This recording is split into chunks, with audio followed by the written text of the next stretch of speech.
She didn't know her father had a Polish accent until much later in life.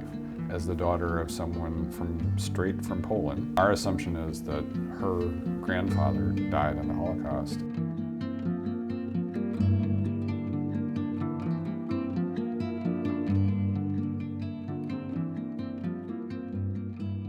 I'm Danielle Romero from NYTN, and I'm here with Freddie O'Connell. He's actually one of the first people I met when I moved to Nashville at a house party, but he's running for mayor of Nashville. It's true, and I have to say there's a little bit of a lament that I don't get invited to house parties anymore. We're gonna have them. That's the new Nashville is the old Nashville. We're gonna bring back old good Nashville again. That's awesome. I want to talk about your family story. Yeah. And some people know more about their family story than others. I knew basically nothing about mine last year, so there's no judgment. To hear growing up as a little boy, what were you told about your family story or your ancestry?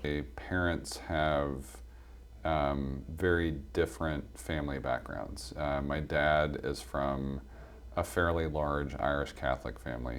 Father's family had come out of a Irish Catholic tradition in Chicago. My mom and her sister, interestingly enough, had grown up Jewish in Dickson, Tennessee. Real? I did not know that. Yeah, and so this was fascinating for a lot of reasons. My mom, who would come into our schools and kind of tell the story of Hanukkah, right? And so we would learn the story of Judah Maccabee and the oil and the temple and sort of the miracle of Hanukkah. And so I learned the Hanukkah blessing in Hebrew as a kid. And so we would do, we were it's an interfaith family, and so we would do Christmas and Hanukkah. Interestingly, my mom and her Jewish sister loved the Christian holidays, and so they were as big a celebrant of Easter and all of that, and yet we never did a Passover Seder in our house. It was very strange. But we didn't really learn about how they came to be in Dickson, Tennessee, a little bit until later. So we knew they had family out there. It's got all of the elements of, I think, what America is. My maternal great-grandfather, my mom's grandfather, was an Orthodox Rabbi in Poland in pre-war Europe. Right. And so somehow, he had 3 sons, and somehow 2 of them knew that they needed to leave Europe. And they came to the United States and they started a textiles company in New York. It was in that space of the Depression and the post-Depression era, but the pre-war era for World War II. And they had opened up some factories in the South and a few in Tennessee. And that was fairly common. There was a lot of manufacturing base here in the 30s and 40s. Mom's dad wanted to play soccer professionally in Europe, and he did not want to leave Europe. And they finally persuaded him to, but he didn't want to go join the family business in New York. I don't really know the reasons. I actually need to call my mom after this and ask her why he did not want to go to New York, but he was like, I'll go manage a factory in the South. Wow. And so somehow this Polish soccer player, son of a rabbi who is assumed to have perished in the Holocaust, made his way down to Dickson, Tennessee. That's incredible. Meets my mom's mom, who is working in the factory, and had somehow, I think, met up with some of the family in deciding to come down here. So her background was, I think she was out of Pennsylvania, her family was, and they had immigrated from Lithuania. And so my mom has actually since traveled with my father to Lithuania and into the space of Poland and Russia, near where her father was kind of born and raised in Poland. Made this, kind of idyllic life as, factory workers in the family factory in Dickson, Tennessee. It's incredible. And my mom was born in 1950. And so their memories were sort of being like, country kids to an extent. I mean, it was a small town, Dickson, in the mid-century. She didn't know her father had a Polish accent until much later in life. Like, she just saw him as a man about town, and he was gregarious, and she had no idea. And so it's interesting because here's my mom, who then later became a foreign language teacher, from Dickson, Tennessee. If you talk to her today, she has no presence of a Southern accent.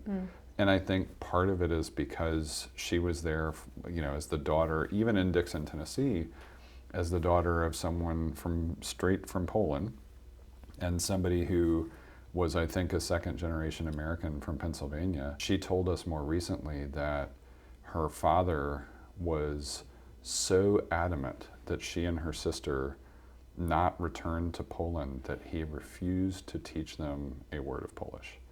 And I've kind of wondered since discovering that if that was one of the reasons she wanted to then study foreign language later. Our assumption is that her grandfather died in the Holocaust, and he knew how terrible the war and the whole era had been for Europe, and didn't want them going back. Isn't it amazing? I have so many questions and so many things you say that were they're such a familiar story, and I think that is why this series is so important to me, because you may have a very different background than someone that you pass on the street, but when we actually are talking about the things that the families have gone through to get us here, it's almost identical. Whether you have enslaved African ancestors, or you had people come over very recently, or people who are indigenous to the Americas, there was a point where parents were doing their best to protect their children, and they wanted their children to become assimilated American. Did your mom know that she was of Polish, Jewish, Catholic descent, or was it just she's from Tennessee? I think her childhood, her adolescence were way more, I'm from Tennessee. Like, I grew up in Dickson, I went to school in Nashville. I can't remember what my mom majored in, but then she wound up coming back to Vanderbilt to get her master's in foreign language. And so she studied Spanish and French, and I think maybe a little bit of Italian, and started a career as a foreign language teacher. It's amazing. Do you think she ever has wanted to learn Polish? Obviously she can, because she's able to learn. It is so interesting. She wound up, French became her true love, and so she is a Francophile through and through. She has traveled to Poland, she has traveled to Lithuania, but she has spent more time probably in France than any other place. Her sister wound up, I think, living for a time on a kibbutz in Israel, and she went to Israel at least once. That's also an interesting part of the family journey, is that she and her sister did get to, they knew enough about the identity, and they had spent some time, again, as children growing up into adolescence. I think they were at the temple on West End for where they grew up practicing Judaism, periodically the high holy days of the Jewish calendar. And that was an interesting thing for me, I think, again, in the interfaith thing, you notice very quickly, it's if you're, you get Good Friday off of school, you get Christmas break, you don't get Yom Kippur off unless you kind of ask for it, right? How the school calendar and the professional calendar ideas reflected one side of the family, but not the other side. Again, my dad, his Irish Catholic heritage, to your point earlier, was one of they were seeking opportunity here. My dad's dad did not have a college degree, and through that period of the 40s and 50s still wound up becoming a research scientist doing nuclear research. Wow. Right? Not anymore. That's not happening. Right. And so it was kind of before the era of credentialism. Right. And so he worked hard. He was a smart guy. They had, 6 kids, and it was also crazy because by the time he died when I was 6, the government settled with my grandmother over a claim that probably his unprotected research left him with cancer. Says because he had a lot of exposure to radiation as a part of his research career. Isn't it incredible how much I think it's very cliche, but I think how much our family has put themselves out there for us in so many ways, and they didn't know who we were at that point, but they're doing the best they can for their family. And I'm ashamed, honestly, to say how little the few stories I've known, how little I've appreciated it. And now I'm kind of doing a mad grab of like, we've got to save this stuff before it's gone. I think one of the things, there were a couple things that broke my mom's heart. One of them is that I didn't get to meet either of her parents. They both died before I was born. And she thinks, she in watching me grow up and go from childhood to adolescence to young man to adult and all of this, she has always said that she thinks I would have loved her father, right? Like just would have, like we would have hit it off. We would have had a great grandfather-grandson relationship. It's hard to hear though, 'cause it's. And then the other thing was, her father did effectively an oral history, like an oral autobiography, and recorded it. Wow. And their house got broken into. Oh no. And his tapes got stolen, like in the 60s. That is bizarre. And so somewhere out in the world, there may be my grandfather's oral history of sort of his. How could we identify it? I'm gonna put this out to the right. world. So if you happen to break into a house on, I guess what is now 31st Avenue in the 1960s and steal some. We forgive cassettes. you, but please return these to your mom's dad's story. It's jumping out to me because I've done a lot of research on the South in the 30s and 40s. Yeah. But little did I know that, one of the greatest dangers at the time, it's the Klan. But the Klan didn't just target people of color. They didn't like Catholics, they didn't like Jews, they really didn't like any immigrants. Do you know what kind of, if there were any interactions or concerns for your family here in being of Polish or Jewish descent in the South, did they ever have issues, or what was their experience like? I know you weren't here, but. So that's maybe the most interesting thing. It's kind of like how my mom didn't know her dad had a thick Polish accent. They knew they were Jewish, and they probably had some abstract recognition that that was different than the Christian kids around them. But neither she nor her sister, my aunt, have ever told stories of anti-Semitism, right? And again, like they grew up through the civil rights era in Tennessee. They saw racism. They were here both for the era of streetcars and downtown department stores, but also the era of, colored, like a pre-segregation or pre-integration period of the American South. And I think that's maybe one thing that is pretty striking to me. And I don't know. I should probably ask them both after this discussion. They didn't even know that he had this accent, which is something, you don't even really have a schema for where you've come from, right? You arrived. Because again, their world is Dickson, Tennessee. Dickson, Tennessee, which is not exactly, a cosmopolitan metropolis. Exactly. And yet, they are the cosmopolitan element of Dickson in the 50s. They're the European cosmopolitan element. But it's so fascinating, I think, of just not really knowing all of your story and how different things could play out for you if you're in a different location. The profound difference is, had any of the three brothers stayed in Europe, they would have been in terrible danger. The process of becoming an American, and is that different than what it was for your grandpa when he came? We grew up in school saying the Pledge of Allegiance, right? And so you know from an early age, like it was still very much a conscious process of, yes, we're Americans. I think some of it is also the fractured nature of media that has happened. I grew up, still as a kid, my exposure to the world came through 3 major broadcast networks.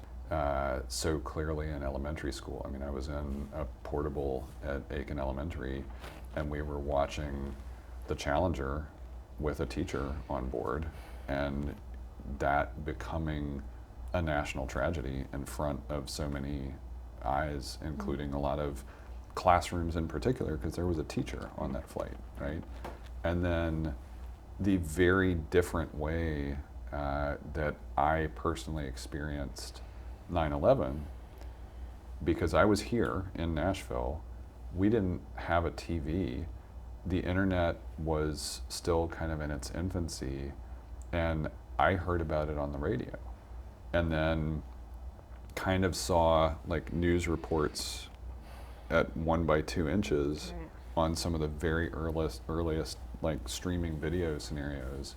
But the way that the country experienced those different things, it was sort of like you had this very unified response to the Challenger explosion, and a very disconnected response in so many ways to what happened on 9/11, right? It was found footage. It was, yes, the networks, but all of cable, the internet, some of the earliest signs of what has become more than I think a subculture of conspiracy. And go back to what my parents experienced in the 50s and 60s, and you think about how complicated the politics of Catholicism and the things you used to hear about John F. Kennedy as a Catholic president,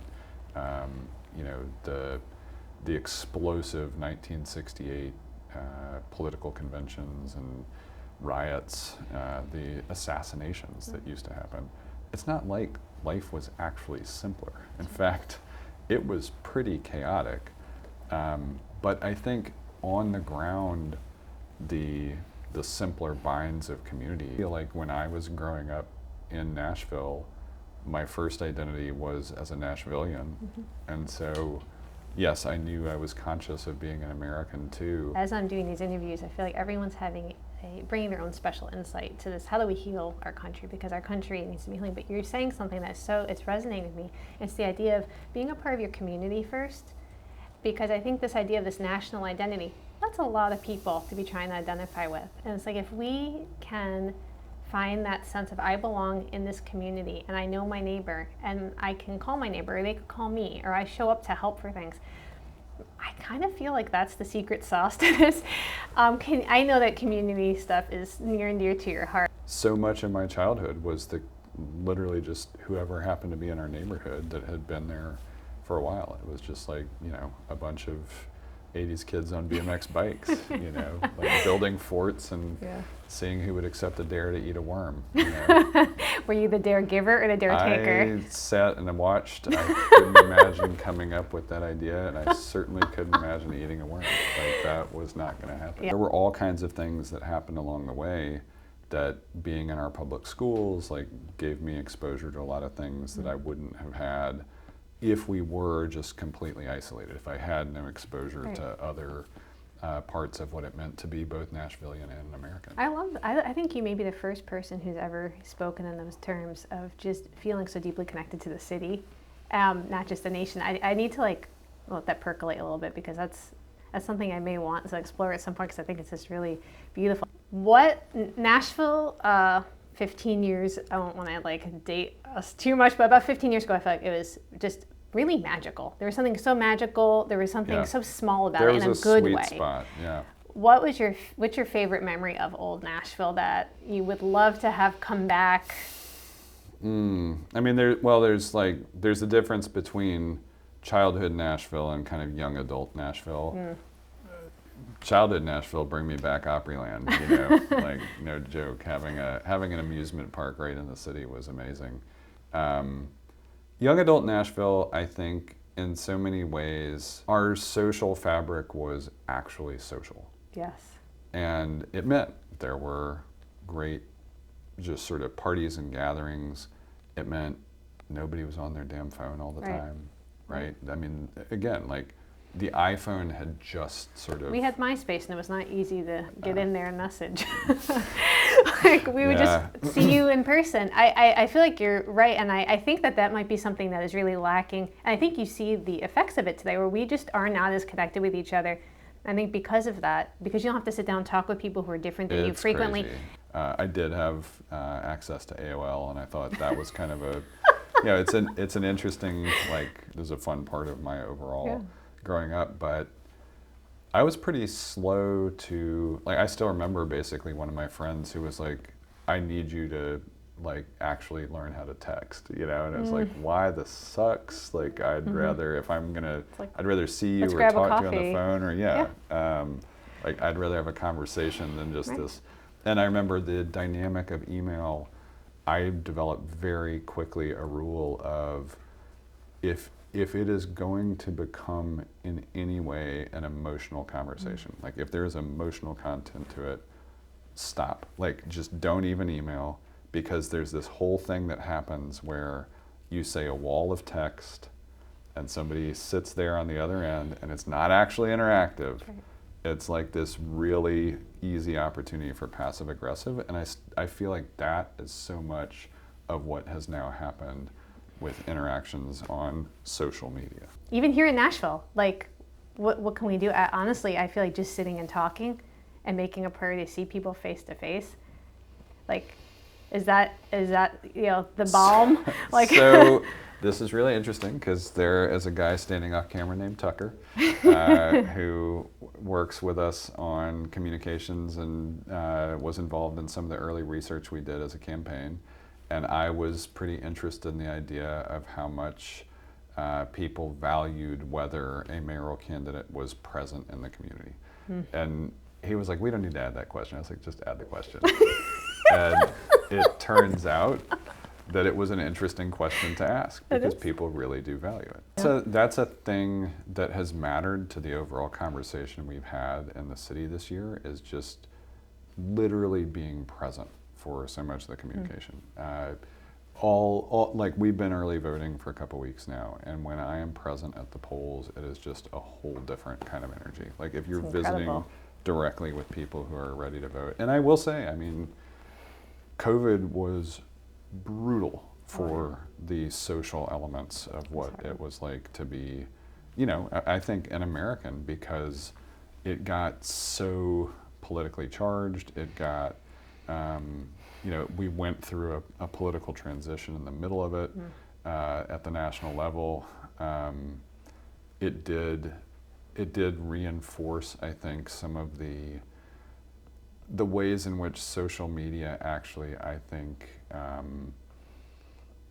enhance a loneliness that's out there.